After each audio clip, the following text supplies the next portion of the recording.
साथियों नमस्कार, स्वागत है आपका एक बार फिर से आपके अपने यूट्यूब चैनल पर। तो साथियों फाइनली ग्रुप 5 का नोटिफिकेशन जारी हो चुका है 2025 एग्जाम के लिए। तो आप सभी लोग तैयारी करते रहें। और आवेदन की बात करेंगे तो यहाँ पर 30 दिसंबर से आपके आवेदन स्टार्ट हो रहे हैं और 13 जनवरी आवेदन की लास्ट डेट है। और आपका जो एग्ज़ाम डेट है यहाँ पर देखेंगे 15 फरवरी 2025 रखा गया है, यानी कि 1 महीने का आपको समय मिलेगा तैयारी करने के लिए। तो अब हम बात करते हैं कि यहाँ पर कितनी क्या पोस्ट की बढ़ोतरी की गई है। तो सबसे पहले हम बढ़ चलते हैं वैकेंसी के चार्ट की ओर। तो वैकेंसी का चार्ट आप सभी के सामने है। यहाँ पर आप देखेंगे टोटल 19 प्रकार की पोस्ट हैं।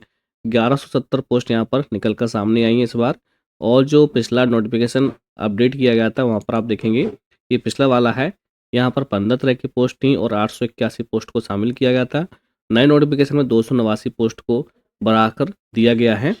और बात करते हैं यहाँ पर नए वाले विज्ञापन में लैब टेक्नीशियन की पोस्ट 634 है और पिछले वाले विज्ञापन में 323 पोस्ट ही लगभग 311 पोस्ट यहाँ पर बढ़कर सामने आई हैं। तो काफ़ी अच्छी बात है लैब टेक्नीशियन के लिए, सबसे ज़्यादा पोस्ट लैब टेक्नीशियन की ही है। तो आप लोग अच्छी से तैयारी कीजिए, अच्छा मौका मिला है आप सभी के लिए। तो इस बार लगभग जिनका सिलेक्शन नहीं हो पा रहा था, वेटिंग में आते थे, काफ़ी बढ़िया पोस्ट हैं, इस बार उनको अपना सीट निकालना ही है। तो दोस्तों ये है आपका पोस्ट। यहाँ पर आपको सबसे पहले पोस्ट देखना है कि आपके पोस्ट के लिए कितनी संख्या दी गई है। जैसे कि nursing officer staff nurse male nurse के लिए 82 पोस्ट हैं, फार्मासिस्ट ग्रेड 2 के लिए 29 पोस्ट हैं, लैब टेक्नीशियन की कैटेगरी के लिए 634 हैं, रेडियोग्राफर डार्क रूम असिस्टेंट के लिए 127 पोस्ट हैं, ओटी के लिए यहाँ पर देखेंगे 9 पोस्ट हैं, ऑप्टोमेट्रिस्ट की 11 है, डेंटल हाइजीनिस्ट की 14 है, prosthetic and orthotic technician 3, speech की 5, रेडियोथेरेपी टेक्नीशियन 3, एनेस्थीसिया की 16, जी की 1 है। और जो नई पोस्ट है यहाँ पर आप देखेंगे नीचे नई पोस्ट है CSST technician 6, lab attendant 197 post हैं न्यू में। और पिछले वाले में आप देखेंगे लैब अटेंडेंट की 129 पोस्ट थी और इस बार 197 पोस्ट हैं, यानी कि लैब अटेंडेंट लैब सहायक की भी पोस्ट में बढ़ोतरी की गई है। और इसके बाद आप देखेंगे TB and chest disease health visitor 4 post हैं। और ये 4-5 पोस्ट आप देख रहे हैं allergy technician, ECG technician, cath lab technician और डायलिसिस टेक्नीशियन। और ये सारी पोस्टें इस बार ऐड की गई हैं, पुराने जो नोटिफिकेशन था उसमें ये पोस्ट नहीं थी, ये 4 पोस्ट नई ऐड की गई हैं। ठीक दोस्तों, तो काफ़ी अच्छी बात है, खुशखबरी की बात है कि यहाँ पर फाइनली ग्रुप 5 का नोटिफिकेशन जारी हो चुका है और 30 दिसंबर से आपके आवेदन स्टार्ट होने वाले हैं। ठीक है, तो आपको एग्जाम से पहले सिर्फ इसी पर ध्यान देना है कि आपकी कैटेगरी के लिए, आपके पदों के लिए कितनी क्या पोस्ट निकल कर सामने आई है। इसके बाद एग्ज़ाम निकलने के बाद में आपको फिर देखना है कि आपको सीट कहाँ मिलती है, आपका जो काउंसलिंग होगा। और यहाँ पर आप देख सकते हैं जैसे कि संचालनालय स्वास्थ्य सेवा मध्य प्रदेश में, यानी कि संचालनालय की जो पोस्ट है वो इतनी है, रेडियोग्राफर की पोस्ट है, लैब टेक्नीशियन है और बिलोपित में कुछ नहीं लिखा है। यहाँ पर देखेंगे रेडियोग्राफर की 114 है और लैब टेक्नीशियन की यहाँ पर 454 पोस्ट हैं संचालनालय की। ठीक है, संचालनालय के हिसाब से आप, यदि आप इस कैटेगरी में संचालनालय डिपार्टमेंट में सेलेक्ट होते हैं तो आपको डिस्ट्रिक्ट हॉस्पिटल और जो CSC PSC और जो सिविल हॉस्पिटल है यहाँ पर आपको पोस्टिंग मिल सकती है। ठीक है, और यदि आप यहाँ पर सेलेक्ट होते हैं तो ये सभी मेडिकल कॉलेज की पोस्ट रखी गई हैं। चिकित्सा शिक्षा विभाग में मेडिकल कॉलेज सतना, सिवनी, मंदसौर, नीमच और मेडिकल कॉलेज इंदौर की पोस्ट है ये। आई का है सुपर स्पेशलिटी और महात्मा गांधी चिकित्सा महाविद्यालय इंदौर की पोस्ट है। ठीक है, इसके बाद आप देखेंगे मेडिकल कॉलेज इंदौर में डेंटल वाली की पोस्ट है ये। और ये आपके रीवा मेडिकल कॉलेज, ये सैडोल मेडिकल कॉलेज और ये शिवपुरी मेडिकल कॉलेज, ये सामाजिक न्याय एवं दिव्यांगजन सशक्तिकरण संचालनालय मध्य प्रदेश भोपाल की पोस्ट थी यहाँ पर, ये मेडिकल कॉलेज भोपाल और ये मेडिकल कॉलेज रतलाम। ठीक है, इसके बाद आप देखेंगे सभी मेडिकल कॉलेज में इस बार लगभग पोस्ट निकल कर सामने आई। विदिशा, खंडवा और ये गांधी चिकित्सा महाविद्यालय भोपाल से संबद्ध क्षेत्रीय श्वसन रोग संस्था भोपाल में, मेडिकल कॉलेज रीवा में, गैस राहत भोपाल और जेल मुख्यालय में भी पोस्ट निकल कर सामने आई हैं, मेल नर्स की और फार्मासिस्ट ग्रेड 2 की।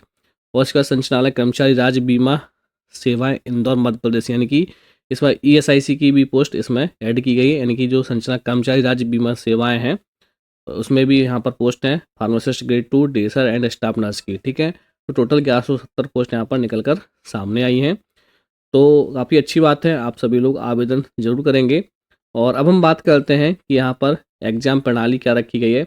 दोस्तों एग्ज़ाम प्रणाली सेम ही है, आप यहाँ पर देख सकते हैं। यहाँ पर आप देखेंगे अपना एग्ज़ाम पैटर्न, सामान्य ज्ञान, सामान्य हिंदी, सामान्य अंग्रेजी, सामान्य गणित, सामान्य विज्ञान, सामान्य अभिरुचि 25 नंबर का पूछा जाएगा और तकनीकी ट्रेड पर आधारित प्रश्न यानी कि सब्जेक्टिव आपके 75 नंबर के पूछे जाएंगे। टोटल आपका 100 नंबर का पेपर होगा, माइनस मार्किंग नहीं है।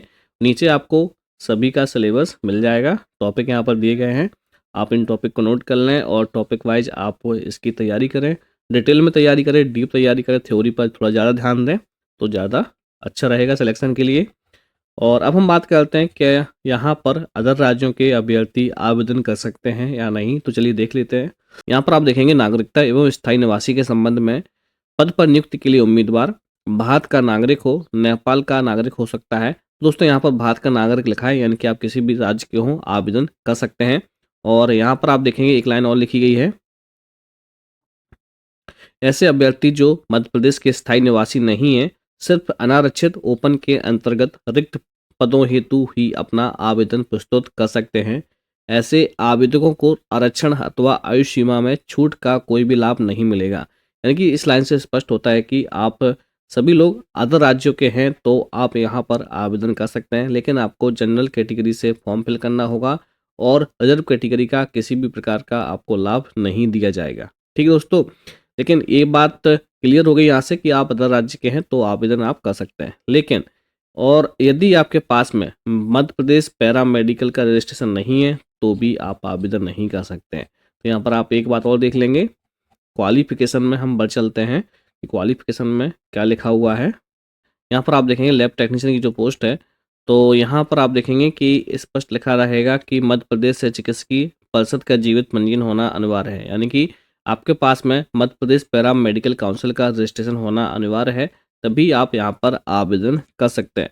यानी कि दोनों बात है, आप कर भी सकते हैं, नहीं भी कर सकते हैं।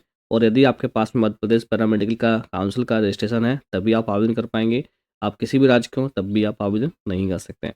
और यदि आप Madhya Pradesh para medical council में रजिस्ट्रेशन करवा लेते हैं तो आप आवेदन कर सकते हैं। ठीक दोस्तों, तो आपको इस बात का ध्यान रखना है, क्वालिफिकेशन आप जरूर देखें। हर पोस्ट की हम क्वालिफिकेशन नहीं बता रहे हैं, आप क्वालिफिकेशन खुद पढ़ लीजिए, ज़्यादा कुछ है नहीं है बताने के लिए। ठीक है, और सिंपल है, जिस पोस्ट के लिए आप अप्लाई कर रहे हैं उसका degree diploma 12th plus Madhya Pradesh para medical में आपका रजिस्ट्रेशन होना अनिवार्य है। किसी भी तरह का यहाँ पर एक्सपीरियंस नहीं मांगा जाता है। ठीक दोस्तों, तो ये है अपडेट और इसका पीडीएफ आपको हमारे टेलीग्राम चैनल पर मिल जाएगा। दोस्तों काफ़ी अच्छी बात है, गुड न्यूज़ है, खुशखबरी है और ऐसा मौका बार बार नहीं मिलेगा दोस्तों। 650 लैब टेक्नीशियन की पोस्ट है और अदर पोस्ट के लिए भी काफ़ी अच्छी बात है, क्योंकि पोस्ट जो है वैकेंसी आई है, तो आप तैयारी अच्छे से कीजिए और इस बार एग्ज़ाम को ज़रूर निकालिए। दोस्तों ये अपडेट मिलते हैं अगली वीडियो में अगले इन्फॉर्मेशन के साथ। Thank you for watching.